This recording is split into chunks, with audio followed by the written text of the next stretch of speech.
Hey, what's up, guys? Happy Tuesday. I am talking today about self-confidence. I'm also going to be talking about beliefs and how it all ties into branding and how you can use it to leverage where you're at and what you're doing. So I'm excited to be here. I'm going to wait for a couple people to hop on. I hope you're having an awesome Tuesday so far, and we're already getting into our second week in September. And I actually just got off of an amazing SS call, and it was interesting because it was an SS call, a strategy session, that included another person who had brought me to the table. So that kind of changed up what the dynamics were. And some of what got me thinking is self-confidence, of understanding people tell you you need self-confidence. You know you're supposed to work on your beliefs. And then at some point you're supposed to touch your branding. But how do all three of these things actually weave together? And so I'm here to talk about that today because it is critical if you want your business to take off, if you want to be in a different place than where you're at right now, that you hone these three things. So mindset is so critical to business, and understanding it will allow you to leverage your power of how are you going to next level? How are you going to step up from where you're at right now? And self-confidence is enormous. Notice I didn't say confidence. So self-confidence has got to be a bucket that continually renews for you. So the question that I have for you to ask yourself is, what are the top three things that you can do better than what most people can do? That's what I'm interested to hear. What are the top three things that you can do for people that are better than what most people can do? And I think where people get stuck in this, so say, hey, if you're here, hit me up with #live or just say what's up. Today's discussion is talking about self-confidence. It's talking about beliefs, and it's also talking about branding and how those three things weave together. Hey, Philip, what's going on? What's up? What's up? Looking sharp today. Thank you. I had an SS call. And so I dressed up, and the woman immediately was like touching herself and looking at her own hair and her own makeup. And I totally made a joke about it because it was real. And I said, hey, I don't dress up every day. I literally dressed up for you. And she immediately started cracking up and felt better that she didn't feel like I was judging her for how she felt. She looked fine on the call, but I guess she didn't have her makeup on and whatever you want to say. So we're talking about, hey, Sally, thanks for joining me. Excited to have you guys here. So self-confidence, and how do you actually build that? So I think that the system of imposter syndrome has kind of like caught a wave and gotten people excited and has people questioning and doubting what your abilities are. And the thing I want to point out with self-confidence is you don't get a sticker to say, hey, Sally, you are the best person in the entire world at website design. You don't get a sticker for that. Or Philip, you are the person in the world who helps find purpose as the number one purpose finder in the entire world. That's not what self-confidence is. Self-confidence is not believing that you are the best person in the entire world. And that's where imposter syndrome comes in. What it is knowing that you are really damn good at three things. You have to be damn good at three things that you can provide to people and you can help them.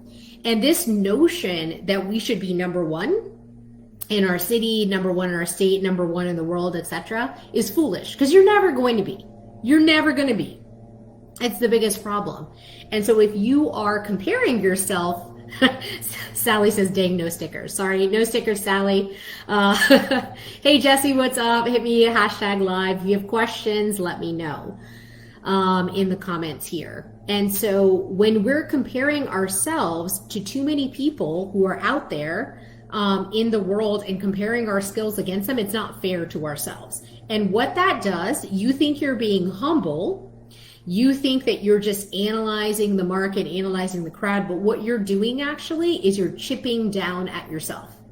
Every time you're taking away a little piece of yourself. There's always going to be somebody better.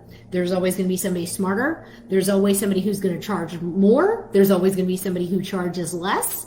There's always going to be somebody who is better on lives than you are. There's going to be somebody who has a bigger Facebook group, and it all really doesn't matter. What matters is how confident, how good do you feel about the service that you're providing? And I've oftentimes see that people get wrapped up around their own negative beliefs. And I think somewhere that got lost into being humble.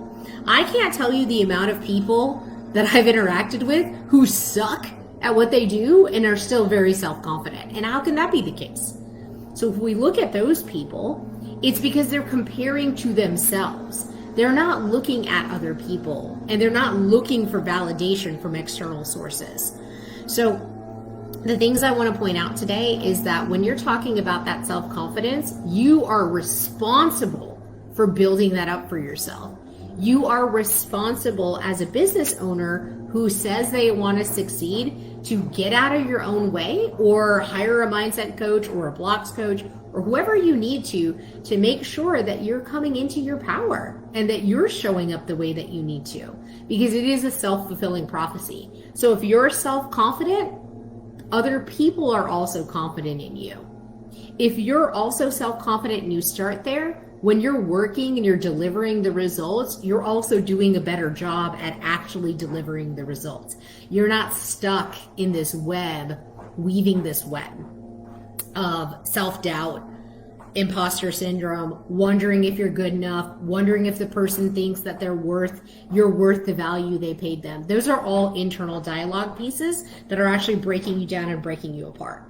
So one thing I want to say here is that having revenue ebbs and flow are completely normal. It happens. I don't care if you make 30K, I don't care if you make 75K or 100. Having some months where things go up and things go down is extremely common. But if you let that down month get into your thinking and over penetrate, you will start responding to like somebody who feels defeated, somebody who didn't make that money, someone who feels like they need to take 10,000 steps. And so they're chasing like 12 rabbits around. So don't do that. It actually starts from within. So that takes me straight to the belief piece. So let me read some comments here. So Sally, yes, exactly. Comparison is the thief of joy. I am responsible to build it myself. Exactly. And it is normal. It is human behavior. It's normal to compare, but don't let it take away from what you really have, because you owe that to yourself and you owe it to other people. So let's get to the belief piece, because it ties in really nicely. What you believe about yourself, both consciously and subconsciously, will show up in your world. And some people call this like getting rid of subconscious beliefs. Some people call this manifestation. Some people call it the law of mirrors. Some people call it energy vibrations. Whatever you want to call it, it is really down to the basics. If you think about it and you believe it to be true, you will continue to attract that type of thinking. You'll find the opportunities because your mind is then subconsciously opened up to the possibility that maybe I am really going to be fantastic at this. Maybe I am going to have my first 100K month this month. It's going to happen. The reason why is because you believe in yourself. You believe in your ability to find those opportunities, and you believe in yourself and your ability to actually carry through and to sell on the opportunities that get presented to you. So let me know if you have any questions here. I've noticed that these are common things that are coming up across my SS calls when I'm talking to really successful business owners. And I'm also seeing that across people's threads when they're having a down moment. And I want you to know that it's normal and it's happens to everybody. It happens to me. Like, I think it happened to me, when was it? Maybe yesterday? Yeah, yesterday night. And I did something about it and I fixed it. So let me read a few of the comments. Jesse, a lot of this comes from childhood when a parent says X eats all their carrots. Exactly. That's how we were kind of trained, and that becomes a part of our inner dialogue. One of my favorite phrases, what you believe drives how you behave. Yeah, absolutely. So the thing about beliefs is that it takes a lot of work to correct them.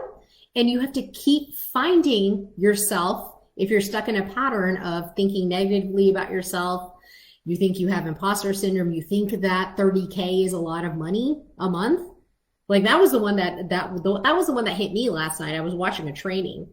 And within the training, the coach was saying, if you think 30K is a lot of money a month, you will get to 25 and you just won't ever make 30. And you'll wonder, why didn't that happen for me? And you have a block. You're literally putting a block out there. You'll either start telling yourself your services are too much. You'll start saying that, well, nobody's going to pay for that. You're going to start saying, oh, well, how am I going to get all my client fulfillment done? And you will literally start subconsciously talking yourself out of where you should be at.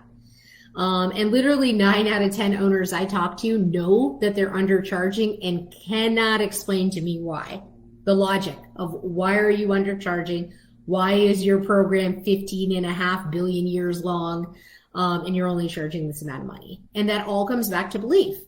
It's a belief in a self-confidence issue. Can I really help these people, or am I being a charlatan? Self-confidence. Do I know I'm going to be able to deliver on what I told them they were and when I got the money? So those are the two pieces. And the third piece that kind of wraps this all back up together is your branding and your brand identity. If you show up and look a certain way to your digital marketplace, and this is what you've crafted, you have a little bit of internet real estate in the world, and you have chosen how to show up and how to craft yourself, you're actually quite literally showing the world your self-confidence. Like, did you invest in your branding? Did you get somebody who knew what they were doing to actually help strategically position you so that your branding never goes out of date? It looks fresh. It looks on point. Your tagline makes a ton of sense. Or are you not willing to bet on yourself? And so that screams confidence and belief from people that are outside of you. They get an inner take on your world with how you choose to show up. The other piece of branding that's really interesting and what happened on my SS call today is the company I was talking to is immensely successful. They're easily making 100K a month. They're doing really great, but they are stuck with their branding from 6 years ago that makes them look like they're a startup company.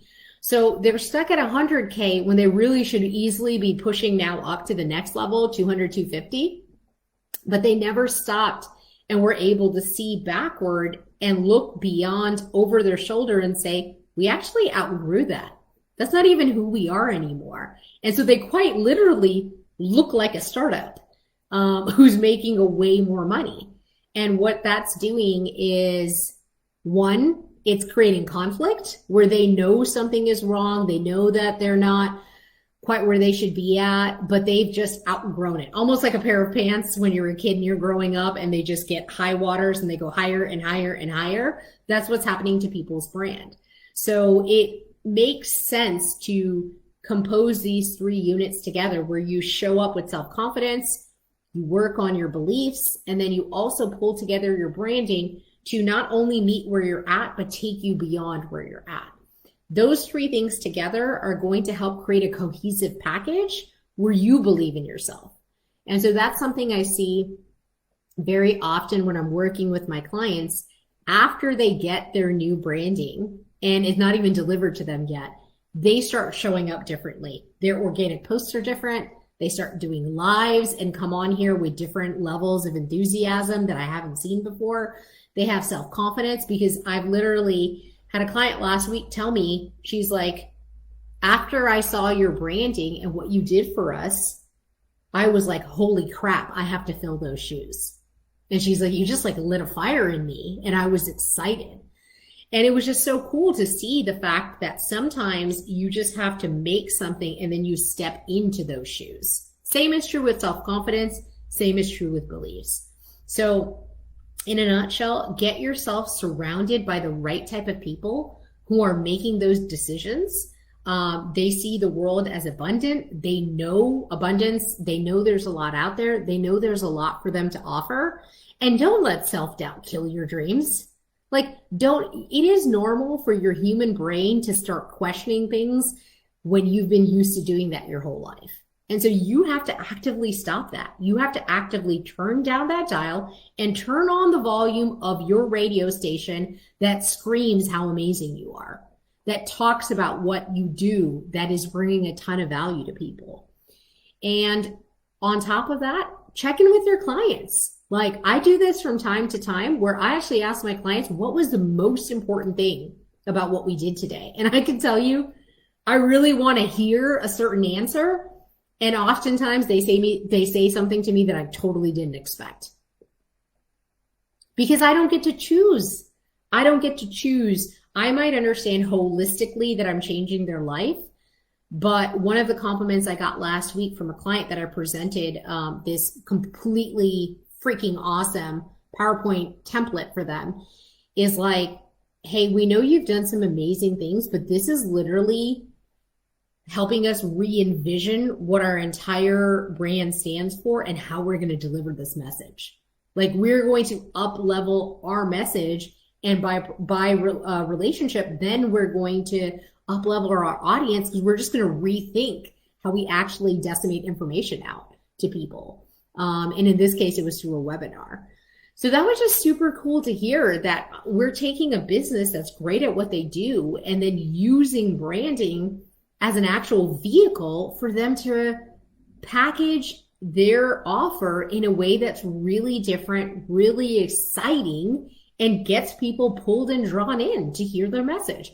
After that point, it's up to people and their own beliefs. But if you show up as a leader who's confident in yourself, don't wait for anybody else to tell you that. I promise that if you start showing up and believing in yourself, have the self-confidence, know your value, it's going to just come out of you. It's just going to flow out of you, and you will attract the right things that way. And the other thing I wanted to say is that if you need to step up your branding, don't be afraid to. Don't wait until I make X amount of money to do so. That's the biggest fault and mistake I see, because it is a chicken or egg situation. Like, which one are you going to have first? And so if you step up and believe in yourself, other people will too. And that's what branding does quickly. When you invest in yourself, people are then naturally attracted to do so for you. So I have a few more minutes here before I have to hop onto my next meeting. Let me know if you guys have any questions. If you are here live, hit me #live. Let me know if you're here. I've got Sally and Jesse and Philip here along with me. And I'm happy to answer any other questions. Or if you have a specific issue related to self-confidence that you keep stumbling over, what is it? Like, let's unpackage that and figure out how we can get you through that into the next step. Because mindset, there's a reason these mindset coaches are like blowing up the internet, because it all starts from within.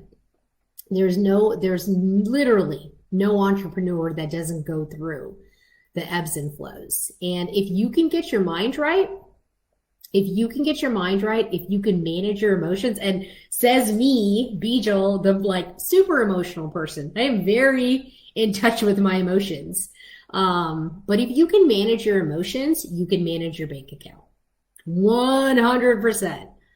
100%. Like, before I took that SS call, I had the craziest situation happening home. I had to drop off 2 kids. My doggy had a poo-poo accident in the house. I had to clean it up, except for I was dressed for the and I was reviewing documents before I got on this call. And you know what? It was all fine. And I told myself, you know what? If this is the worst that happened today, well, damn, hit me. I got this. And I cleaned it, and it was fine. And things were fine. And everything's okay. Just because you have a challenging morning doesn't mean it affects anything after that. So I just wanted to share that. I thought it was pretty funny. Literally having to clean that right before I hopped on this call. So inspired. I have a bunch of things rolling around in my mind for stories from Sally. That's great. Great stuff as always, says Phil. Okay, cool. I don't think we have any questions for today. If you watch this later, let me know with a #replay, and then share me some love. Give me some love emojis on the reactions. And I enjoyed being here with you guys today and sharing out just my lessons as I'm going through this, and I'm getting to grow up as an entrepreneur, and I get to change, and I get to step into the shoes that I'm meant to fill in. So I hope that inspires you, and I hope you go and do the same. So take care. Happy Tuesday.